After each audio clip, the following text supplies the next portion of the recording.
ഇന്നലെ ഏപ്രിൽ 9 എൻ്റെ ജീവിതത്തിലെ പ്രധാനപ്പെട്ട ഒരു ദിവസമാണ് ഏപ്രിൽ 9. മറ്റൊന്നുമല്ല, എൻ്റെ വിവാഹ വാർഷിക ദിനമായിരുന്നു ഏപ്രിൽ 9. അങ്ങനെ രാവിലെ ഞങ്ങൾ അമ്പലത്തിൽ പോയി ഭഗവാനെയൊക്കെ ഒന്ന് തൊഴുത് കഴിഞ്ഞിട്ട് എങ്ങോട്ടെങ്കിലുമൊക്കെ ഒന്ന് കറങ്ങിയൊക്കെ വരാം എന്ന് കരുതി അങ്ങനെ തിരുവനന്തപുരം ലുലു മാളിലേക്കാണ് ഞങ്ങൾ പോയത്. അവിടെ പോയപ്പോൾ വിഷു ആയതുകൊണ്ടാവാം ഒത്തിരി കൃഷ്ണൻ്റെ ശില്പങ്ങളൊക്കെ അവിടെ ഇരിക്കുന്നത് കണ്ടു. 599 രൂപയാണ് അതിൻ്റെയൊക്കെ വില വരുന്നത്.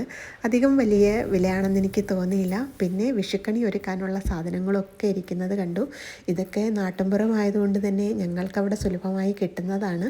പിന്നെ കണ്ടപ്പോൾ ഒരു കൗതുകത്തിന് ഞാനൊരു വീഡിയോ എടുത്തു എന്നേ ഉള്ളൂ. അപ്പോൾ ഫ്രണ്ട്സ്, ഈ വീഡിയോസ് കാണുന്ന നിങ്ങൾക്ക് ഇഷ്ടപ്പെട്ടെങ്കിൽ വീഡിയോയ്ക്കൊന്ന് കമൻറ്റ് ചെയ്യാനും എൻ്റെ ചാനൽ ഒന്ന് സബ്സ്ക്രൈബ് ചെയ്യാനും മടിക്കല്ലേ.